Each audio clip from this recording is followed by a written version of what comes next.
직업병 아닌 직업병으로 이렇게 말씀을 드리는 것도 있지만 어쨌든 같이 좀 이렇게 서로 알아가고 저도 좀 깨달았으면 좋겠다는 생각이 들어서 이렇게 여쭤보는 것도 있어서 마이크요? 올려요? 예. 그래서 또 다시 이번에는 처음부터 양해를 구하고 말씀을 드릴게요. 그냥 마음껏 제가 여쭤볼게요. 그냥 질문하고 대답 편하게 틀려도 좋으니까 다 이렇게 대답 이렇게 다 하시는 상황에서 서로 이렇게 같이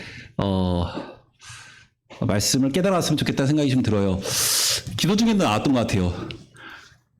이해가 안 되면 살면서 깨닫게 해달라고 아까 기도 가운데 이렇게 말씀하셨던 게 마음에 아멘이 됐거든요. 저도 올라오기 전에 잠깐 정신없이 이제 봐야 돼 하면서 이제 직장에서 보다가 급하게 올라온 상황인데 기도한 게 뭐였냐면 나도 뭐 얻는 게 있어야 되잖아요. 그래서 저도 단에서 깨닫고 내려갈 수 있도록 해달라고 기도를 했어요. 그래서 같이 기도하는 마음으로 됐으면 좋겠습니다. 먼저 지난주 말씀 빌립보서 1장 9절부터 11절의 말씀이 바울의 기도문이었죠. 바울의 기도문이었는데 요거를 보면은 처음에 시작한 게 1장 9절부터 시작해서 제가 한번 다시 봉독해 드릴게요. 1장 9절부터 11절까지죠. 내가 기도하느라 너희 사랑을 지식과 모든 총명으로 점점 더 풍성하게 하사 너희로 지극히 선한 것을 분별하며 또 진실하여 허물 없이 그리스도의 날까지 이르고 예수 그리스도로 말미암아 의의 열매가 가득하여 하나님의 영광과 찬송이 되기를 원하노라. 성경책 제가 집에서 보는 게 있는데 그럼 글씨가 큰데 이거 작으니까 제가 이런 말씀 드리기는 한데 멀리서 봐야지 보이네요. 이게 참 알겠습니다. 이제 말씀을 드리면 사랑을 9절에서 처음에 나오는 게 너희 사랑을 점점 더 풍성하게 하사 라면서 그 중간에 방법으로서 지식과 모든 총명이라고 했죠. 말씀드리면 하나님을 아는 지식과 하나님을 경험하는 그 지혜를 통해서 사랑을 더 풍성하게 해야 된다라는 말씀을 드렸습니다. 그 샘플로서 말씀드렸던 게 사도 바울이 빌립보 지역에 안정적인 모임 생활을 위해서 자기 사도권을 죽도록 맞고 나서 매질 당하고 나서 이제 그것을 로마의 시민권을 그 빌립보 지역 관할하는 어떤 관리들에게 말함으로써 이 사람들은 건들지 말라고 하면서 안정적으로 신앙생활을 했죠. 그래서 빌립보서를 줄 보면요. 핍박받은 흔적이 이렇게 많지는 않아요. 그런 내용들이 있는 것을 볼 수 있고요. 다음으로 이게 단계적으로 올라가요. 지극히 선한 것을 분별한다고 되어 있고요.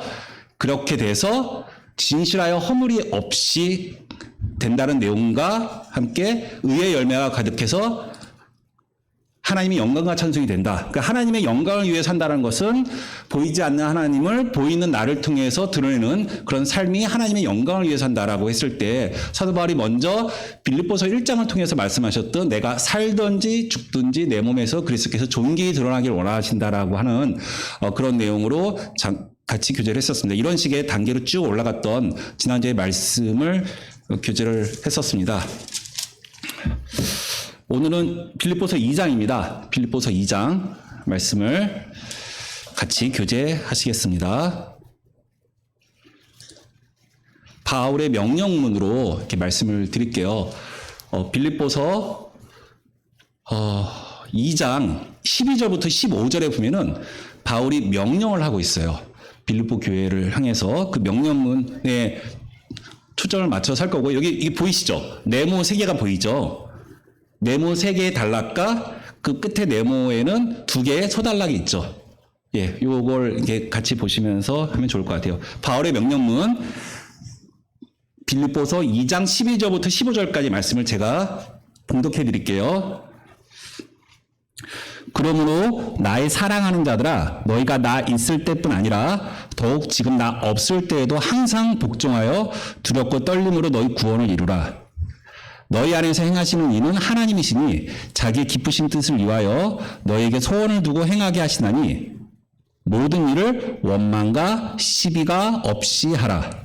이는 너희가 흠이 없고 순전하여까지 같이 보시면서 교제를 하기를 원합니다. 먼저 첫 번째 명령으로 나눈 게 12절에 보면은 마지막 내용이 얘기 나오죠. 너희 구원을 이루라. 지난주 빌립보서 서론 설명 드릴 때 빌립보서의 수신자가 누구라고 말씀드렸었나요?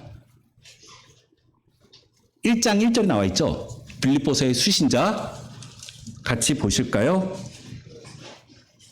1장 1절 끝부분에 보면 빌립보에 사는 모든 성도와 또한 감독들과 집사들, 모든 성도예요. 성도에게 쓰는 서신서인데 구원을 이루라고 말씀을 하고 있어요. 우리들이 보통 아는 지옥 갈 영혼을 천국 가게 하는 그런 구원은 아닌 것 같죠. 그런 생각을 할 수 있을 것 같아요. 그래서 구원을 이루라고 했는데 그 구원이 뭔지 그리고 어떻게 먼저는 이제 방법에 대해서 너희 구원을 이루라고 했죠. 어떤 방법으로 이루라고 되어 있죠, 앞에요? 예.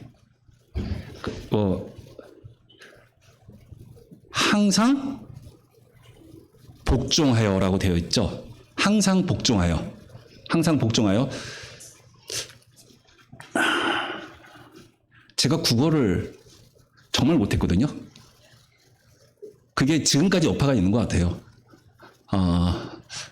그러니까 찐 이과였던 것 같아요. 지금 생각해도요. 국어 공부를 정말 열심히 했거든요. 그래도 가장 적절한 거 찾으라는데 그런 게 어디 있어요. 맞고 틀리고죠. 그래서 그런 게 힘들었던 게 있는데 사실 제가 지금 학교에서 관리자를 하고 있는데 그 원한지 학생들 국어 시험지를 보잖아요. 내가 이번엔 각자 거 한번 풀어보겠다고 해서 풀었는데 맞는 답이 별로 없어요. 가장 적절한 것은 다 그런 식이에요. 국어 문제는. 근데 왜냐하면 이거 볼 때도 이게 성경을 볼 때도 국어가 굉장히 중요하다는 생각이 들더라고요. 지금 와서 생각이 들어서 그때 좀 책 좀 많이 보고 국어 공부 열심히 할 거라는 생각도 드는데 여기 2장 보면은 구원을 이루라. 항상 복종하여 구원을 이루라고 나와 있죠. 이 항상 복종하여라는 것이 안 되는 거 억지로 복종하라 이런 것 같잖아요. 느낌이 어감이 그렇잖아요. 근데 이 똑같은 말씀이 사용되어진 게 로마서 6장 17절인데 그 전에 잠시 지난주 혹시 기억나시나요? 제가 요거 숙제 아닌 숙제라고 말씀드렸던 게 착한 일이 뭐냐고 한번 생각해 봐달라고 말씀드렸죠. 착한 일. 빌립보서 1장 6절 같이 잠깐 보시겠습니다. 같은 맥락에서 이해될 것 같아서요. 지금부터 빨간 글씨로 보이는 것들은 거의 다 비슷해요. 같은 내용이에요. 같은 걸 함축하고 나타내고자 하는 그런 단어라고 생각이 되어져요. 구원, 착한 일. 빌립보서 1장 6절을 제가 봉독해 드릴게요. 너희 안에서 착한 일을 시작하신 이가 그리스도 예수의 날까지 이루실 줄을 우리는 확신하노라. 다시 한번. 너희 안에서 착한 일을 시작하신 이가 그리스도 예수의 날까지 이루실 줄을 우리는 확신하노라. 착한 일은 첫 번째 너희 안에서 내적으로 이루어지는 현상이에요. 내적으로 이루어지는 변화이고요. 그 다음에 그리스도 예수의 날까지 이루신다. 그리스도 예수의 날까지 이루는 지속적으로 이루어야 하는 일이에요. 그렇죠? 이 두 가지 조건을 만족해야 되는 거잖아요. 착한 일은요. 그러면 그 착한 일은 무엇일까? 라고 해서 지난주 시간이 되면 같이 교제를 하고 싶어서 지난주에 읽었던 말씀이 있었어요. 그래서 지난주에 큐티했던 말씀 혹시 기억하실 수도 있을 것 같은데요. 데살로니가 전서 5장 23절 24절을 같이 보시겠습니다. 데살로니가 전서 5장 23절 24절을 요 빌립보서 1장을 보면서 같이 봤는데요. 평강의 하나님이 친히 너희를 온전히 거룩하게 하시고 또 너희의 온 영과 혼과 몸이 우리 주 예수 그리스도께서 강림하실 때에 흠없게 보존되기를 원하노라. 너희를 부르시는 이는 미쁘시니 그가 또한 이루시리라. 이루신다고 나와 있죠. 이것도 사도 바울 형제님께서 데살로니가 지역에 있는 성도들에게 쓴 편지예요. 여기도 동일하게 이루라고 했어요. 여기서 뭘 이루라고 했나요? 한번 찾아보시겠어요? 뭐 이루라고 한 게 뭐죠 여기서요? 23절 24절에서 너희를 부르시는 이는 미쁘시니 그가 또한 이루시리라. 무엇을 이루시리라는 게 있을 거 아니에요, 그렇죠? 이게 제가 생각한 게 답이 아닐 가능성도 있을 것 같긴 한데 뭘 이루라고 했는지 23절 24절에서 찾아보면 어떤 게 보이시나요? 너희가 이루어야 된다. 이루라고 말씀을 하고 계세요. 데살로니가 교회에 이루라고 하시는 말씀, 그리고 빌립보서에서 착한 일을 이루실 거라고 하셨죠. 여기서 이루시리라라고 했던 거를 뭘 이루시라고 제가 지적을 해도 될까요? 너무 그러면 좀 많이 나가는 거예요. 말씀을 물어보고 싶긴 한데 생각이 어떤지. 뭘 이루라고 했죠? 뭐 초등학생이나 중학생 같은 경우 좀 물어보고 싶은데 분위기상 못 물어보겠네요. 예. 이루라고 했는데 제가 생각하기에는 여기서 거룩이라고 생각했어요. 거룩을 맨 밑에 평강의 하나님이 친히 너희를 온전히 거룩하게 하시고 이 거룩을 이루라라고 사도 바울 형제님께서는 원하셨을 것 같아요. 예.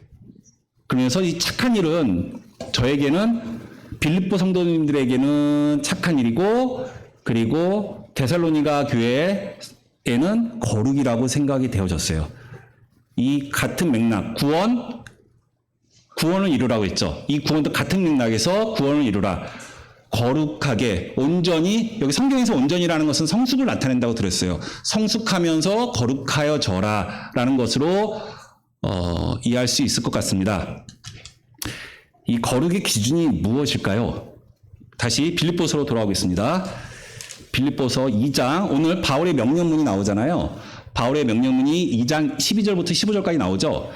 12절부터 15절까지 해서 이 거룩이 무엇인지를 이렇게 몇 번 계속 읽어보면서 묵상하면서 기도하면서 생각한 게 있었는데요.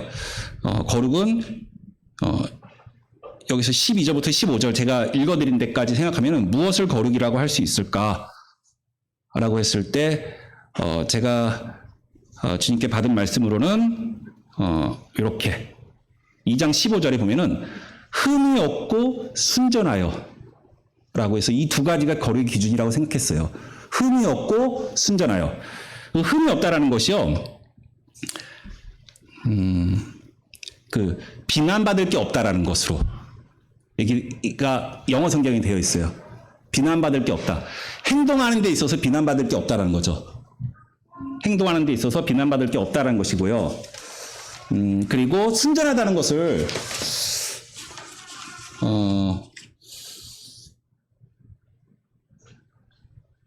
국어사전에 좀 찾아봤는데요.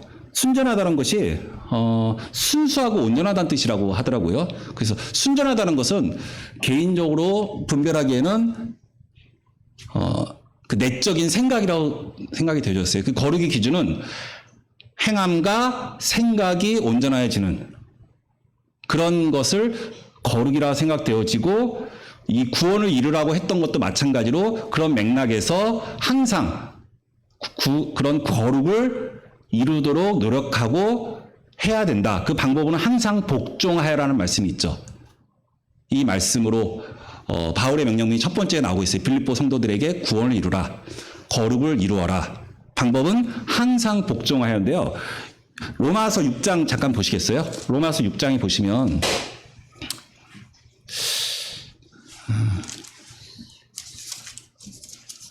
이게 지금 로마에서 2년 동안 그 가택연금 이게 그 재판을 받기까지 가택연금 기간이 2년 동안 사도행전 마지막 절에 나와 있거든요. 마지막 절에 거기서 이제 쓴 성경이라고 보통 이렇게 분별을 하는데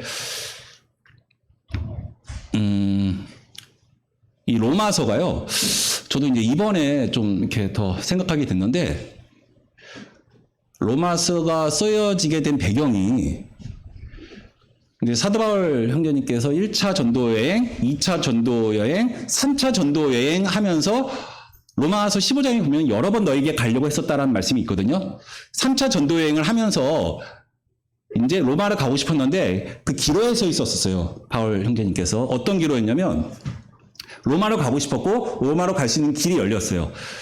아우구스투스인가요? 그 사람이 로마에 있는 유대인들을 다 쫓아냈어요. 사도행전 15장인가 보면 나오거든요. 다 쫓아내는 상황에서 유대인은 로마 시내로 들어올 수가 없었어요. 하지만 로마라는 것이 그 당시에 제국의 수도였잖아요. 정치, 경제, 사회, 문화 모든 수도였기 때문에 그곳에서의 교회가 튼튼하게 세워지고 그곳에서의 팽창은 굉장히 파급력이 클 거라 생각돼서 로마는 언제든지 가고 싶었고 꼭 가야만 된다는 생각이 있었는데 못 가죠. 못 가게 된 이유가 이제 고린도 지역 그다음에 갈라디아 지역을 보니까 할레파 유대인들의 가르침이 너무나도 깊숙이 들어가 있는 거예요. 그 곳곳에. 다시 말해서 할례를 받아야지만 구원을 받는다라고 하는 거짓된 어떻게 보면은 그런 가르침들이 깊숙이 박혀 있는데 이것의 영향은 예루살렘일 거라고 생각했던 거죠. 그래서 예루살렘에 가서 그것을 바로 잡아야 된다는 생각이 있었고, 근데 주변에 다 만류하죠. 가면 죽을 거라는 예언, 그리고 심한 박해를 받을 거라는 예언인데도 불구하고 가죠. 가는데 그 직전에 고린도 지역에서 로마서 서신을 쓰게 돼요. 이제 다시는 자기가 예루살렘에 가면은 죽을 것 같아요. 죽을 수도 있어요. 다시는 로마를 못 갈 것 같아요. 그래서 작정하고 쓴 성경이 로마서더라고요. 한 번도 본 적이 없는 그런 성도들에게, 그리고 거기에 거의 모든 서신서들이 다 한 번씩 그 전도여행하면서 갔던 데를 튼튼히 하기 위해서 쓰여진 성경이라면 로마서는 본 적이 없는 성도들에게 기초부터 완성까지 정말 자기 유언과 같이 하나하나 체계적으로 자기가 동원할 수 있는 모든 지력을 다 동원해서 하나님의 감동으로 쓰는 성경이 로마서인 것 같더라고요. 그런데 로마서 6장 그런 맥락에서 그러니까 오늘 말씀드리는 거는 계속 로마서로 왔다 갔다 할 것 같아요. 그래서 그런 맥락에서 쓰여진 건데 로마서 6장 17절을 보시면 여기서 너희 구원을 이루라고 했죠. 항상 복종하여 두렵고 떨림으로 너희 구원을 이루라고 했는데 항상 복종하여라고 했을 때 이것과 같은 단어로 쓰여진 성경을 사도 바울이 쓴 그 성구 사전을 쭉 봤더니 로마서 6장 17절이 있었어요. 그래서 그 로마서를 참고하기 위해서 로마서 6장 17절을 같이 보시도록 하겠습니다. 로마서 6장 17절 보시면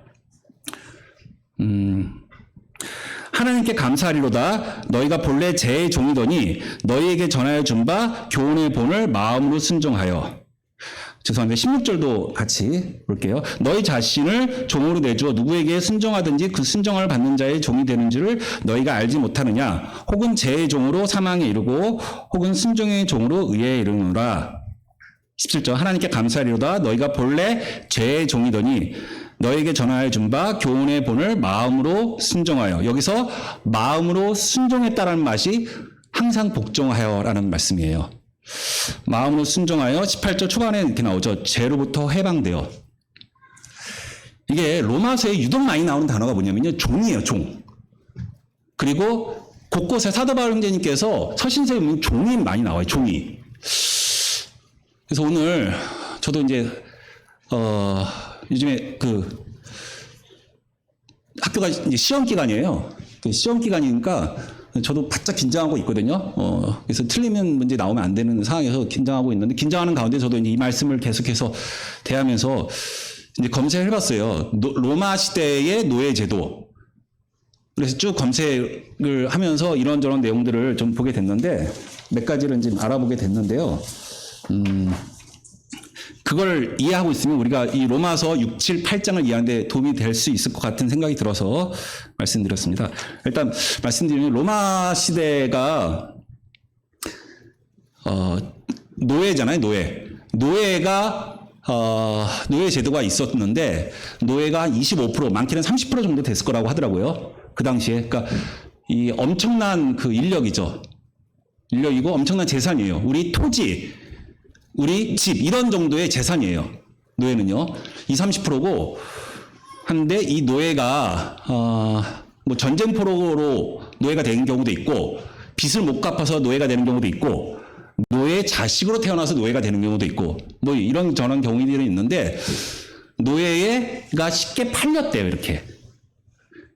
그럼 노예 입장에서 뭐가 되는 거죠? 주인이 바뀌는 거예요. 자주 이렇게. 근데 주인에 따라서는 혹독한 주인이 있어요. 마음에 안 들면 죽이는 거예요. 그냥. 왜냐하면 주인이 뭔가 어쨌든 뭐 가축을 키우는데 정말 자기한테 위협을 가한다고 하면 죽일 수 있잖아요. 그전 정도의 어떤 물건이나 짐승 취급을 받았었거든요. 그렇게 괴롭히는 주인도 있었고 어떤 경우는 그렇지 않은 좋은 주인도 있을 수 있었겠죠. 성품이요. 근데 자주 이렇게 바뀌었던 거예요. 그랬을 때 그리고 25%뭐 30%로 하지만 제가 어느 성도 집회 때인가 들었던 말씀으로는 뭐 거의 90% 가까이가 뭐 이렇게 노예였다고 하는 것 같기도 하더라고요. 성도님들의. 그러니까 이 혹독한 생활에 대해서 더 주님을 의지하고자 하는 그런 맥락에서도 이해할 수 있을 것 같긴 한데요. 여기 17절에 보면은 교훈의 본을 마음으로 순종하여. 교훈의 본이잖아요. 그렇죠? 교훈의 본이 뭔가를 묵상하는 가운데 교훈 그냥 우리 뭐 교훈하면 어떤 말씀이 떠올라요? 그러니까 저도 생각했어요. 이 교훈을 이제 이게 뭐 제 짤막한 간증을 드리면요, 이 말씀을 준비한다고 굉장히 스트레스 받거든요. 스트레스 많이 받더라고요. 이게 그렇다고 실제로 준비는 많이 안 해요. 알죠? 보통 이렇게 시험 기간 다가오면 그 전에부터 스트레스 많이 받다가 닥치면 하잖아요. 하여튼 그렇게 되더라고요. 근데 스트레스 받아가면서 계속 있는데 이렇게 이런저런 책을 보잖아요. 이런저런 책을 보면서 같이 이걸 보면요, 뭔가 많이 이렇게 되는 것 같은데 마음이 막 이렇게 답답하고 막 무거워지더라고요. 그래서 그걸 내려놓고 순수하게 하나님이 주시는 말씀을 받으려고 계속해서 기다리면서 묵상하면서 생각나는 말씀 다른 거 보면서 이렇게 하다 보면은 하나님께서 주시는 어떤 귀한 이렇게 보화들이 있고 진리들이 있는 것들을 이렇게 보게 됐는데, 교훈이 뭘까? 사실 이 책 저쪽 봤는데 마음이 다 안 들어. 이상한 것 같기도 해서. 그래서 기도하면서 이 교훈이 뭔가요? 이렇게 기도를 했어요. 했는데 하나님께서 떠오르게 하신 말씀은 모든 성경은 하나님의 감동으로 된 것으로 뭐죠? 처음에 나온 게 교훈과 책망, 교훈이 나오죠. 그렇죠? 사도 바울 형제님께서 디모데 후서에 쓴 거잖아요. 모든 성경은 교훈으로 되어 있어서 저는 이해하기를 말씀의 본은 하나의 그 조형 틀이잖아요. 틀 그리고 거기다 찍어내면 뭐가 나오잖아요. 그렇죠? 그러니까 하나의 그 방식, 말씀의 방식, 말씀의 원리라고 생각했어요. 말씀의 원리에 순종해서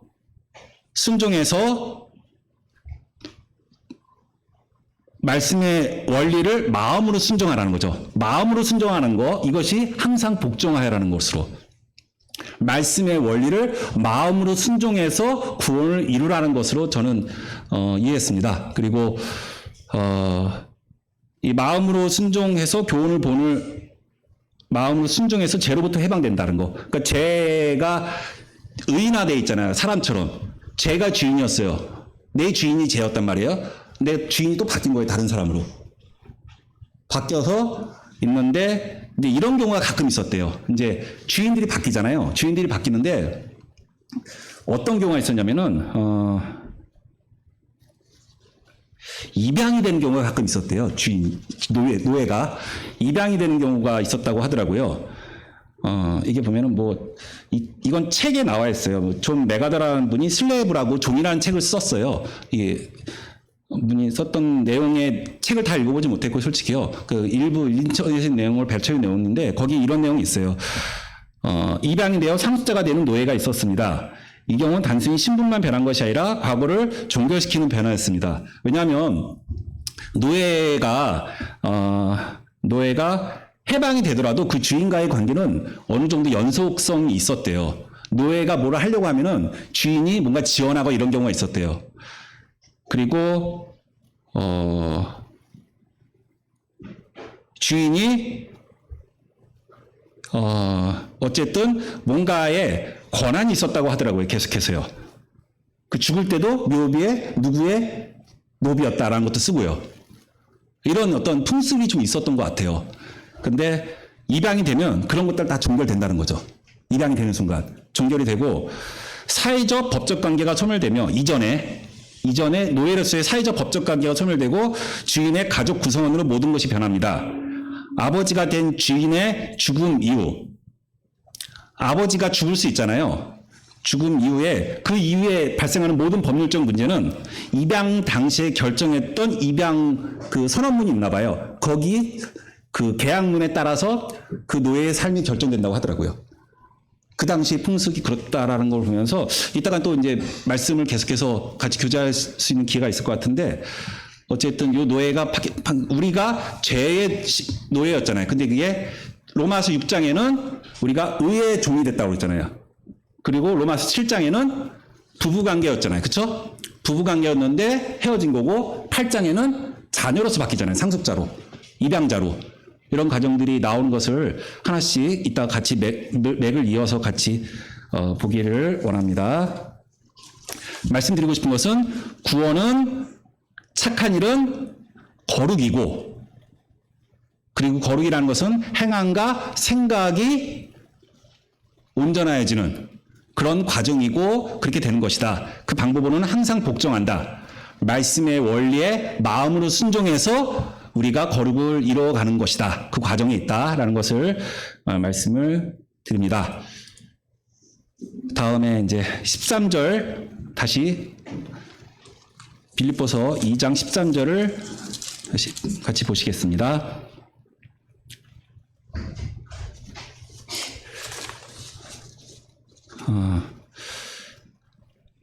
2장 13절의 말씀에 너희 안에서 행하시는 이는 하나님이시니 자기 기쁘신 뜻을 위하여 너희에게 소원을 두고 행하게 하시나니 소원을 두고 행하게 하신다고 그랬어요.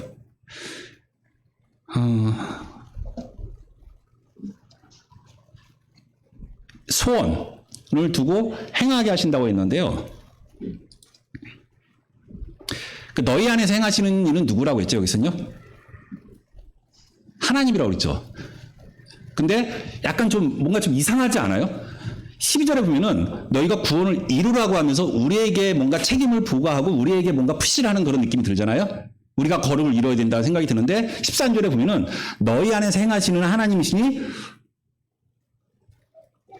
자기 기쁘신 뜻을 위하여 너에게 소원을 두고 행하게 하신다. 하나님의 입장에서 뭔가 책임이 있는 듯한 하나님이 해주실 것처럼 되어 있고 12절은 너희가 구원을 이루라고 하고 있고요. 뭔가 모순되는 듯한 느낌이 좀 들기도 하잖아요. 그래서 이게 뭔가 생각을 했어요. 나보고 구원을 이루라고 해놓고서는 특별히 또 13절은 너희 안에서예요. 너희 안에서 착한 일을 시작하신 이가 너희 안에서 행하시는 이는 하나님이시니 너희 안에 우리 내적으로 소원을 두고 너희 안에서 행하시는 이는 하나님이시니 자기 기쁘신 뜻을 위하여 너희로 두고 행하게 하신다고 되어 있어요. 하나님이 해주신다고 있어요. 하나님이 해주신다고 되어 있고 이거는 너희가 하라고 되어 있고 이걸 어떻게 이해해야 되나 내가 먼저 이해하고 그 다음에 교제를 했으면 좋겠다라는 생각이 들어서 기도 가운데 이걸 좀 이해를 할 수 있도록 좀 기도를 했어요. 기도를 하고 또 생각하는데 어떤 게 떠오르게 했냐면요. 제가 지난주 말씀 계속해서 이제 제 거 모니터링 하면서 참 반성했던 것 중에 하나가 딴 데로 얘기가 새는 거였는데 오늘도 할 수 없이 잠깐만 새겠습니다. 제 버킷리스트 중에 제가 바라는 것 중에 하나가 뭐냐면요. 새처럼 한번 날았으면 좋겠어요. 새처럼. 그런 생각이 들어요. 중력에 저항 안 받고 한번 날아봤으면 좋겠어요. 그냥 생각이에요. 그랬으면 그 느낌이 어떨까라는 생각을 예전부터 했고 언젠가는 하고 싶어요. 나이가 들수록 점점 힘들 것 같은데 그때 유군자매님이 패러글라이딩 타러 간다고 하다가 결국 뭐가 안 됐다고 해서 못 탔다고 하더라고요. 그래서 가장 비슷한 게 패러글라이딩이잖아요. 그 패러글라이딩을 한번 타보고 싶어요. 쭉 타면서 그 공기 기류를 타면서 좀 날아보고 싶거든요. 언젠간 떨어지겠죠. 떨어져야만 하죠. 그렇게 영영 멀리 가면 안 되죠. 그렇죠? 예. 떨어져야 하는데 패러글라이딩 타고 있는데 이게 뭐냐면 이런 힘인데 무슨 말씀을 들으시면은 하나님이 공중에 나는 새를 보라고 했잖아요. 그래서 새를 봤어요, 한번 오늘. 새를 보면서 그때 뭐라고 나오죠? 새를 보라고 하면서 마지막에 그러니까 걱정 의심 할 때 뭐 백합화를 봐라. 또 하나가 새를 보라고 돼 있잖아요. 새를 보라고 하면서 어떻게 됐죠? 기르시나이라고 했잖아요. 새를 기르신다고 돼 있잖아요. 그러면 새한테 결정적으로 중요한 거는 먹는 거잖아요. 그럼 새가 입 벌리고 있으면 하나님이 주시나요? 거기다 입을? 주진 않잖아요. 그래서 새를 보면 새 입 벌리고 있으면 하나님 주시는 게 아니라 지가 찾아 먹어야죠. 근데 그걸 기르신다고 했어요, 하나님이. 그럼 우리도 우리 거 찾아 먹어야 돼요. 그리고 그것을 하나님께서 구원을 이루라고 하시면서 동시에 그건 네가 한 게 아니라 하나님이 새를 기르라고 하나님이 직접 본인이 자기가 기른다고 했던 것처럼 나도 하나님께서 이루신다라고 그리고 행하시는 이는 하나님이시라고 말씀하고 있는 것 같아요. 좀 편하게 말씀드리면 새가 먹을 수 있는 능력을 주신 거잖아요. 새가 고기가 아니라 뭐나요? 하여튼 곤충 같은 걸 잡아먹을 수 있는 능력을 주신 거잖아요. 우리에게도 너희 안에서 행하시는 이는 하나님이시라는 능력을 주신 거예요. 그 능력이 뭔가요? 착한 일을 시작하시니까 그리스도 예수의 날까지 이루시는 분은 누구신가요? 하나님이시죠. 더 구체적으로 보면 누굴까요? 너희 안에서 착한 일, 너희 안에서 행하시는 이는 하나님이시니 이 하나님은 누구를 얘기하는 걸까요? 저는 그게 성령님이라고 생각이 되었어요. 너희 안에서 행하시는 이는 하나님이시니 성령님이 자기의 기쁘신 뜻을 위하여 너희로 소원을 두고 행하게 하신다고 그랬거든요. 그 기쁘신 뜻? 이게 참 간증하기 좀 어렵네요. 기쁘다고 하면 누가 떠올라요? 보통 그냥 그 존재 자체가 기쁘려면 자식이 떠올라야 되잖아요. 근데 저희 자매가 오기 전에도 아들하고도 대판 싸우고 왔는데 이게 예전에 교무실에 있는데 한 선생님이 그러더라고요. 저 그때 결혼하기 전이었거든요. 이해를 못했죠. 근데 그런 얘기를 하면서 뭐 여선생님들이 여기서 이런 얘기 하는데 아들 쌍둥이였어요. 아들 쌍둥이. 한참 언전째는 미취학이에요. 초등학교 1, 2학년인가 미취학 그쪽 한참 이제 세상 무서운 거 없는 애들이죠. 하여튼 그때인데 그런 얘기를 하시더라고요. 안 보고 있으면 너무 보고 싶대요. 눈앞에 있으면 왼수래요. 그러니까 그 얘기가 이해가 안 됐는데 지금 오늘 아들들이 없으니까 얘기를 하는데 어쨌든 기쁨의 존재는 자식이죠, 일반적으로. 그리고 하나님이 뭐라고 했냐면은 예수님이 칭례받고 나서 내가 너를 기뻐하느라고 했잖아요. 기뻐하는 존재는 자식이 돼야 되는 게 정답이죠. 예. 기쁨이 돼요. 예. 그리고 결혼해서 자식 많이 낳으셔야 돼요. 예. 어쨌든 뭐 딸아들이 좀 다른 것 같긴 한데 어쨌든 아들도 좋습니다. 예, 좋고 이렇게 기쁨이 돼요. 기쁨인데, 그러니까 여기 이렇게 돼 있죠. 자기의 기쁘신 뜻을 위하여. 이게 뭐냐면 아들이잖아요. 무엇을 위하여? 그러니까 너희 안에서 행하시는 이는 하나님이시라고 했어요. 자기 기쁘신 뜻을 위하여 소원을 두고 행하신다고 했거든요. 기쁘신 뜻이 무엇일까요? 자기 기쁘신 뜻이요. 기쁘다라는 건 아까 말씀드렸잖아요. 자식이라고요. 그래서 떠올랐던 말씀이 로마서 8장 보시면요. 로마서 8장에 많이 아시는 말씀이겠지만 29절 같이 보시겠습니다. 로마서 8장 29절. 하나님이 미리 아신 자들을 또한 그 아들의 형상을 본받게 하기 위하여. 하나님에게는 제일 기쁜 대상은 아들이에요. 예수님이에요. 근데 그 기쁘신 뜻은 아들의 형상을 담게 하는 거예요. 성령님께서는 다시 돌아와 성령님께서는 행하세요. 계속 행하시는데 그 목적은 아들의 형상을 담게 하시는 거예요. 제가 아직 손자 손녀가 없어서 모르겠어요. 손자 손녀가 있다면 내가 자식을 잘 켰다면 그 자식처럼 되기를 원할 것 같거든요. 근데 어쨌든 이게 하나님, 예수님이고, 그냥 머릿속에 그 생각이 들었어요. 우리들이 손자, 손녀라고 생각해서 우리들이 예수님을 닮길 바라는 그 할아버지, 할머니의 마음이 되지 않을까라는 생각을 잠깐 해봤는데요. 다시, 그리스도의 형상, 아들의 형상을 닮게 하는 것이 시종일관 그 기쁘신 뜻이라고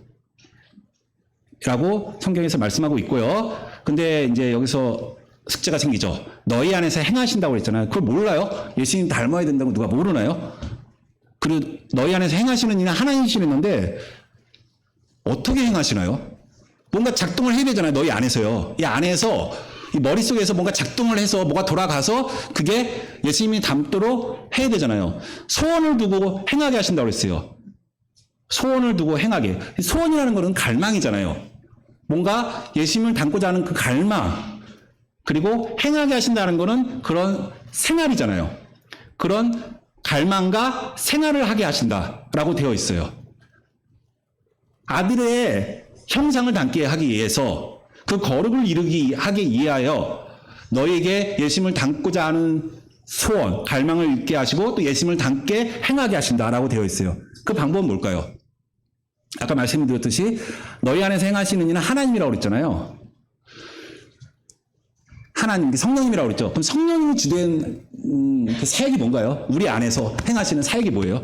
그게 바로 우리 안에서 행하시는 걸로 거기서 이제 키를 풀어나갈 수 있는 거잖아요. 우리 안에서 행하시는 성령님이 주된 사역이 뭐죠? 같이 요한복음 14장 말씀 보시겠습니다. 요한복음 14장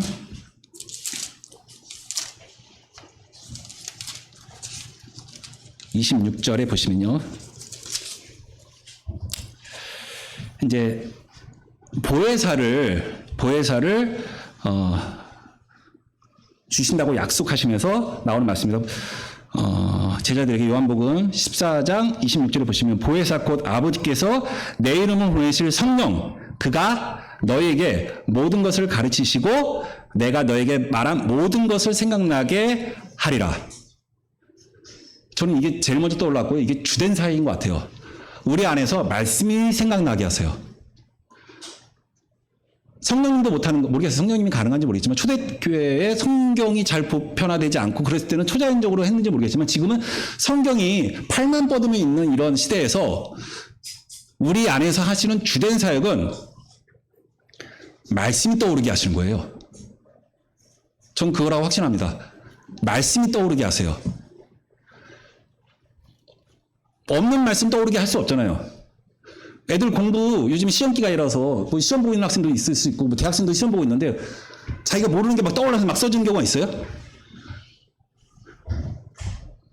그럼 정신 나간 사람이죠. 그런 사람 없죠. 아는 게 떠오르는 거죠. 아는 게 떠오르는 거고 그리고 그 뒤에 보면 또 평안을 너에게 끼치는 하면서 성령님은 말씀이 떠오르게 하면서 우리에게 평안을 끼치는 것이 주된 사역이고 그것이 바로 우리 안에서 행하시는 이의 약속이죠. 또 하나요. 로마서 8장 16절 말씀 같이 보시겠습니다. 아까 제가 말씀드렸던 내용에 뭐가 있었죠? 종인데 로마 시대에 종들이 있는데 종들이 막 매매상으로 팔린단 말이에요. 근데 가끔은 뭐도 있다고 그랬죠? 입양되는 경우도 있다고 그랬죠. 입양되는 경우가 있어요. 입양되고 그 다음에 어떻게 한다고 그랬죠? 그 아버지가 죽으면 입양될 때 그 문서 가지고 그때 그 이후에 그 사람의 신분, 사회적 뭐 여러 가지 보장, 법적인 보장들이 된다고 그랬잖아요. 그러면 우리 입양할 때 로마서 8장이 우리가 아들이라는 거잖아요. 하나님이 그 아들을 아끼지 않고 모든 일을 위해서 주신 그이가 우리를 아들을 삼는 거잖아요. 그 아들을 삼을 때에 어떻게 보면 약속이라 볼 수 있죠. 15절부터 볼게요. 우리 입양하는 과정까지 나오죠. 15절에 보시면 너희는 다시 무서워하는 종의 영을 받지 아니하고 양자의 영을 받았으니 우리가 아빠 아버지라 부르짖느니라. 16절 성령이 친히 우리 영과 더불어 우리가 하나님의 자녀인 것을 증언하시노니. 우리는 자꾸 까먹을 수 있고 우리는 자꾸 의심할 수 있지만 성령께서 계속해서 옆에서 자극하시고 소원을 두시고 행하시는 우리 마음 가운데 불러일으키시는 것은 말씀이 생각나게 하시면서 동일하게 우리가 하나님의 아들이고 자녀인 것을 생각나게 하세요. 그것에 대한 확신을 갖게 하시죠. 내가 제 종이었어요. 팔렸어요. 근데 그게 팔린 게 아니라 하나님에게 입양된 거죠. 그 입양될 때 그 약속이 뭐냐면 그 어떤 세상, 뒤에 보면 세상 모든 것들이 다 변하더라도 하나님의 사랑에서 끊을 수 없다고 했잖아요. 하나님의 사랑에서 끊을 수 없다라는 그 약속이 로마서 8장에 나와 있어요. 우리를 입양하시면서 하셨던 약속이 있죠. 그걸 떠오르게 하시는 거죠. 내가 하나님의 자녀지. 그걸 의식하게 하는 거죠. 성령님이 떠오르게 하시는 거. 가끔 하다 보면 선한 어떤 소원들이 일어날 때가 있잖아요. 선한 소원들이 뭐 모임에서 뭐 어떤 그런 것들이 일어났을 때가 있잖아요. 그런 소원들이 일어나는 것도 다 성령님께서 안에서 에너지와 힘과 동력과 자극을 하신다라고 생각이 되어지는데 그때 생각나는 게 있죠. 뭐 가끔 그런 경우가 있잖아요. 아, 내가 하나님의 자녀지. 그게 다른 거잖아요. 세상 사람들과 다른 게 아, 나 하나님 믿는 사람이지. 아, 내가 하나님 믿는 사람이지. 이거는 자연스럽게 하고 싶어. 이런 생각이 들 때가 있잖아요. 그건 성령님으로부터 온다는 거죠. 그래서 주된 사역은 저희 두 가지라 생각했어요. 말씀이 떠오르게 하신 거 부지런히 읽어야죠. 말씀이 항상 잠길 수 있도록 부지런히 읽어야죠. 오늘 24시간, 지금부터 역산해서 24시간을 거꾸로 볼 때 24시간 중에 말씀을 몇 시간 읽으셨나요? 그러면서 우리가 거룩하게 살지 못하고 우리에게 소원을 두고 행하게 하시는 그 하나님의 역사를 경험하지 못한다라고 말할 수 있나요? 말씀 몇 시간 보셨나요? 라고 말할 처지가 안 되죠. 어쨌든 그래도 말씀 전해야 되니까 합니다. 예. 하여튼 그 말씀이 푹 잠겨 있어야지만 그게 떠오르게 하시고 그리고 그 선한 소원을 이루게 하시면서 행하게 하신다는 말씀을 볼 수가 있습니다. 시간 가네요. 예. 이때 방해가 되는 게 있잖아요. 그렇죠? 마음 가운데 방해가 되는 게 있죠.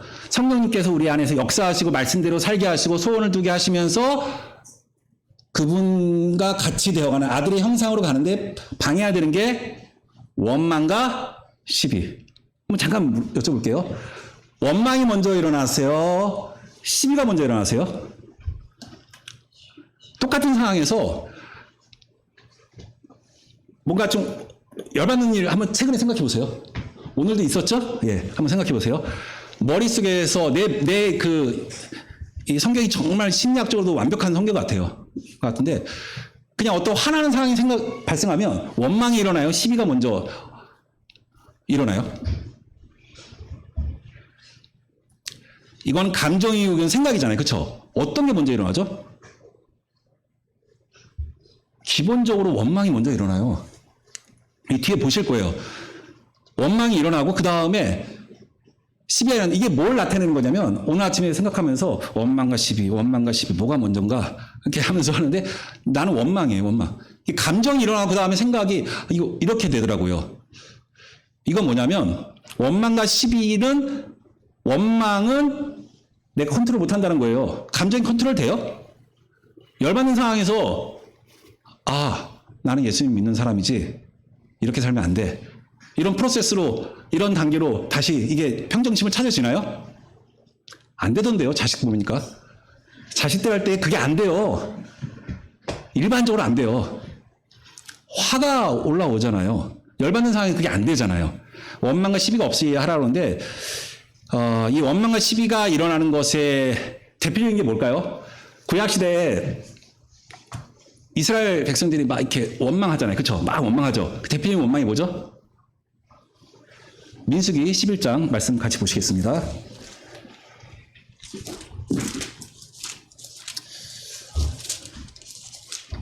민수기 11장 4절부터 9절까지 말씀 제가 읽어드릴게요. 어떤 장면이냐면요. 11장 1절부터 3절에는 민수기에서 처음으로 이제 출애굽하고 나서 자기네들 덥고 막 먹을 거 없고 막 이렇다고 막 원망하는 장면이 나와요. 그러고 나서 하나님이 벌을 내렸는데 모세가 다시 기도해서 원래대로 돌아갔거든요. 근데 다시 또 이스라엘 백성들이 원망하는 장면이 나옵니다. 4절부터 그들 중에 섞여 사는 다른 인종들이 탐욕을 품매 이스라엘 자손도 다시 울며 이르되 누가 우리에게 고기를 주어 먹게 하랴.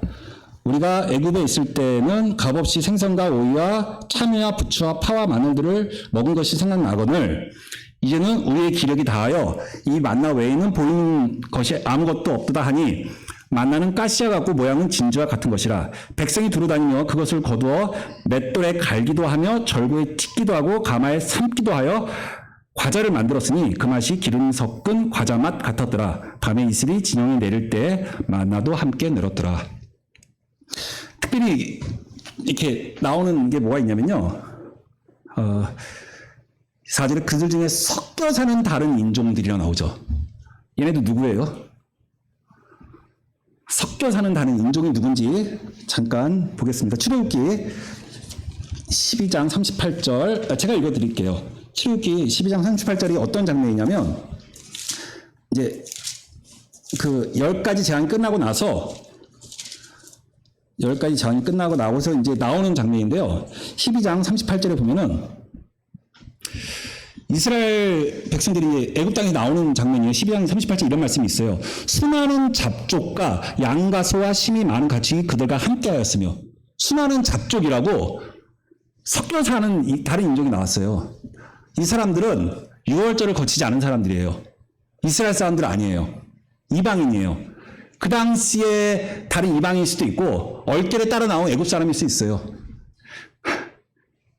이제 학교에서 뭔가 그 이런 경우 나 듣고서 되게 재밌었는데 뭐 이제 뭐 기획회의라는 걸 하는데 뭔가 좀 애들이 선착순을 하게 되면은 뭐 좋은 프로그램 선착순을 하게 되면은 열심히 뛴다는 거예요.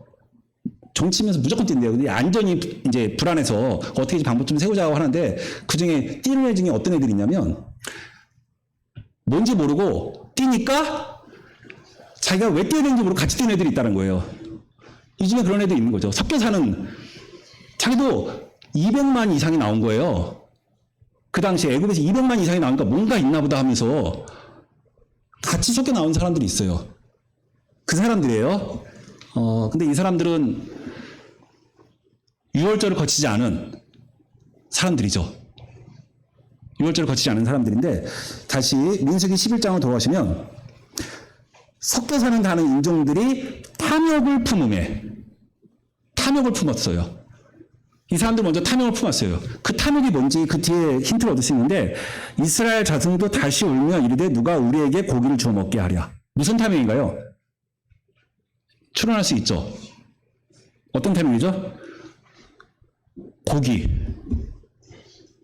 이스라엘 사람들이 탐욕을 품었던 게 아니라 옆에 섞여 나온 무리가 분탕질한 거예요.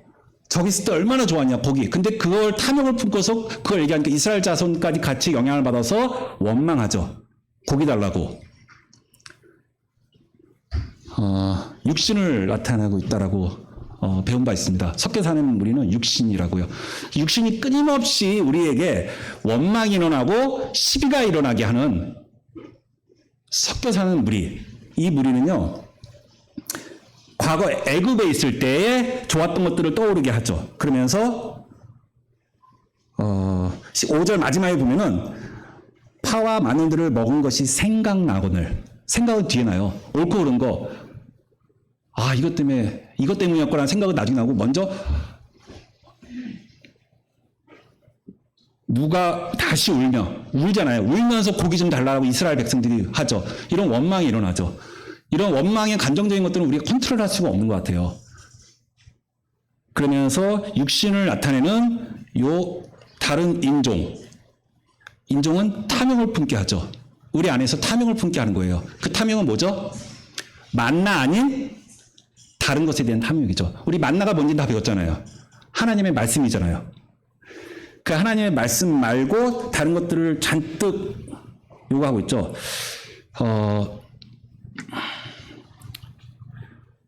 그러니까 여기서 좀 생각한 게 육신의 원리는 이거예요. 육신이라는 것은 우리에게 감정의 불평, 불만을 이기게 한 다음에 그 다음에 생각해서 이건 더 막 증폭시키는 거죠.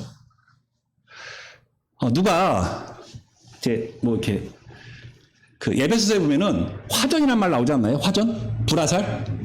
불화살을 맞으면 딱 맞을 때는 어때요?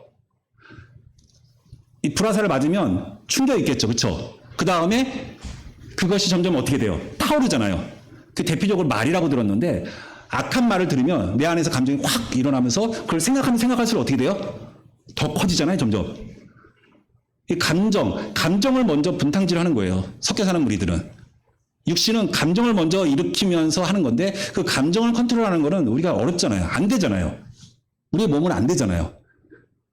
그것에 대한 것은 우리가 만나 외에 다른 것에 탐욕을 품게 되면 이렇게 되는 건데 이런 것에 대한 끊임없는 계속해서 자극과 옆에서 분탕질을 하는 것은 섞여 사는 무리 육신에 해당하는 것을 볼 수가 있는 것 같습니다. 원망과 시비, 섞여 사는 다른 인종을 얘기하고요. 탐욕은 로마서 7장 7절 8절에 보면은 이게 7장에 보면은 율법에서 탐심을 갖지 말라고 한 것 때문에 탐심을 알았다고 되어 있잖아요. 그래서 십계명을 봤거든요. 쭉 십계명을 보면서 왜 탐심을 사도 바울이 왜 탐심을 얘기했을까 거기서 다른 십계명 많은데 했는데 쭉 봤더니 다른 것들은 다 행하는 것들이더라고요. 탐심만 마음에서 일어나는 거예요. 부모를 공경하라라고 하는 것이 이건 또 이거는 마음에서 일어나는 건데 했더니 그게 아니라 제가 이제 성찬혜님한테 예전에 배웠던 내용이에요. 그것도 부모에게 순종하라는 것은 마음에서 뜻을 거스르지 말라는 것이고 부모를 공경하라는 것은 경제적으로 봉양하는 거라고 배웠어요. 어쨌든 부모를 공경하는 것도 뭔가 행하는 것과 관련돼 있죠. 어쨌든 그렇다면 탐심은 마음에서 일어나는 것으로 마지막에 나와 있는데 어쨌든 울며 고기를 요구했다는 게 나오죠. 그래서 거의 마지막이 될 것 같은데 이 만나가 나오죠. 만나는 출애굽기 16장 41절에 보면은 꿀 섞은 가자와 같다라고 되어 있거든요. 맛있잖아요. 달잖아요. 달고 오묘한 그 말씀, 그쵸? 달잖아요. 그것이 되는 과정을 보면 민수기 11장 8절에 보면은 이런 표현들이 나오고 있습니다. 맷돌에 갈고 절구에 찢고 가마에 삶고 뭔가 압력이 가해지고 뭔가 열이 가해지는 상황이 있죠. 우리 생활 가운데 이런 것들이 일어날 때 말씀이 우리 가운데 달게 더 느껴지죠. 우리 경험하지 않나요? 힘들 때 말씀이 더 달지 않나요? 그런 말씀에서 맥락에서 이해할 수 있는 것 같습니다. 이 이슬이요. 여기서 주목해 봐야 되는 게 9절에 밤에 이슬이 진영에 내릴 때에 만나도 함께 내렸더라. 이슬이 이렇게 내렸다는 거예요. 이슬이 이렇게 쭉 내렸어요. 그 위에 만나가 내렸다는 거예요. 그 만나는 말씀을 나타냈잖아요. 그 이슬은 뭘 나타내고 있냐면 저도 이제 배웠어요. 이게 성령님을 나타내고 있대요. 성령님이 내려서 말씀을 바치고 있다. 다시 말해서 물방울이죠. 물방울. 이슬이 있어서 그 물막이 형성돼서 만나는 땅과 접촉하지 않고 있는 거죠. 닿지 않고 있어요. 말씀이 흙이 묻지 않아요. 말씀이 뭔가 세상 타지 않아요. 이런 순수한 말씀이 있는 그 만나를 먹을 때 다른 것에 눈 돌아가지 않고 다른 것에 탐심을 갖지 않는다는 그런 말씀. 우리가 여기 다 같은 거예요. 위에서 또 보면 구원, 착한 일, 거룩, 소원, 만나.